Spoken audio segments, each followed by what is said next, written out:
So welcome, Tonya Ogino, and I'm really excited to have you here at rawandcookedvegan.com.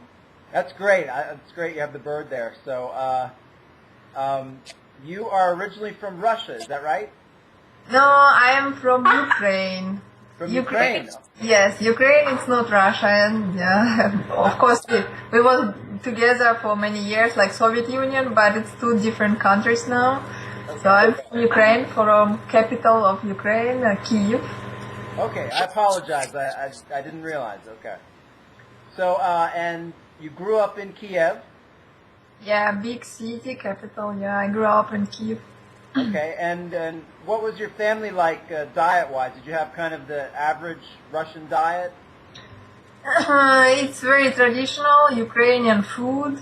Maybe you heard before, like borscht and pirashki. So a lot of pork. Uh-huh. Yeah, a lot of cottage cheese, milk products. So I don't remember we had even green salad. Okay. So it was very traditional Ukrainian food. All right, and is Ukrainian food different than Russian food? Significantly different?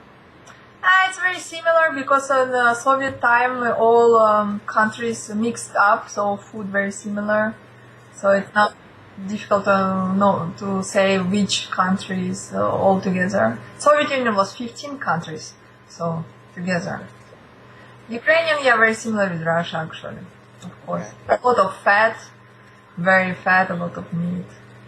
Am I right in thinking is Kiev kind of a spiritual city? Is that right, or am I mistaken there?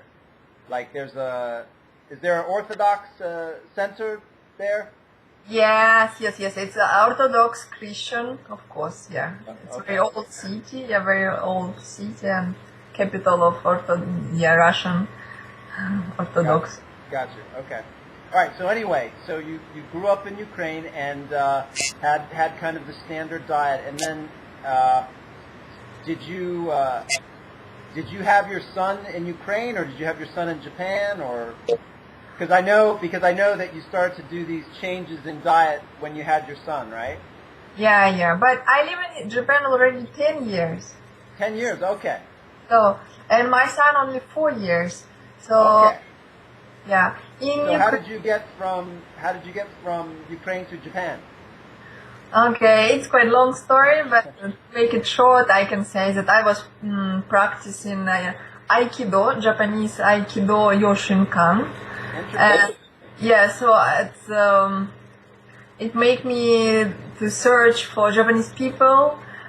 I try to find Japanese people, try to learn about Japanese culture, and it's how I met actually my husband. We met each other by correspondential first because he was learning Russian language.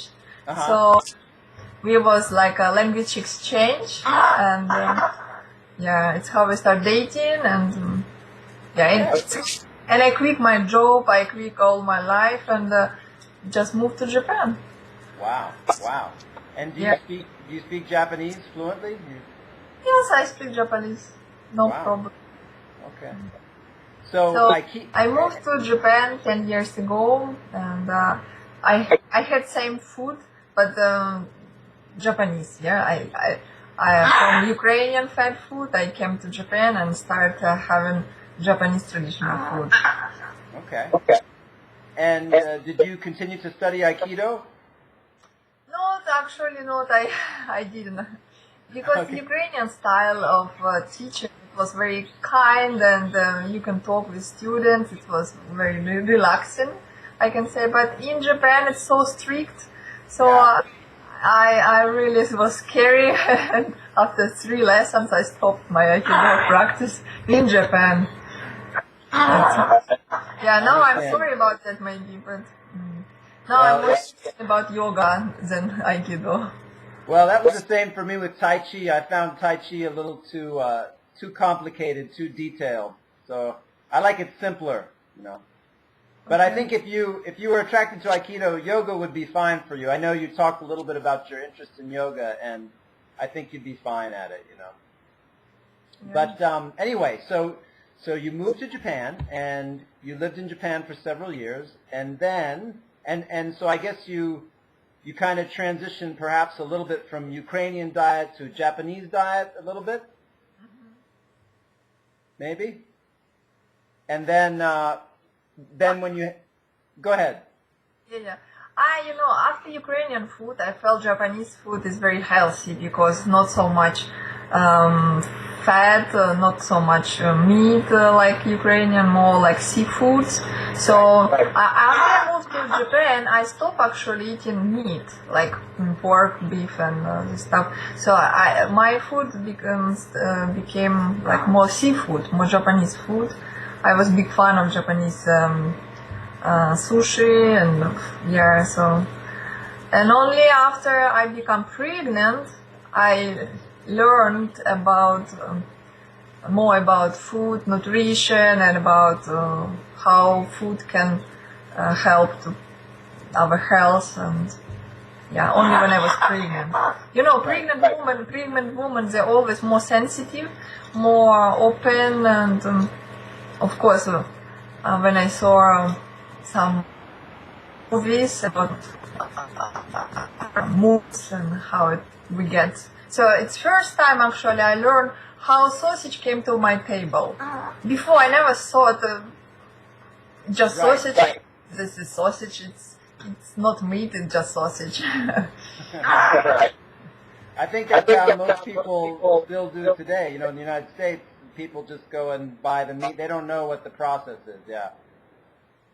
Yeah. Okay, so people like to call meat different names. They don't like to call dead pig, dead cows. They like to make different words. Sausage, like salami. So many different names, especially Ukrainian food.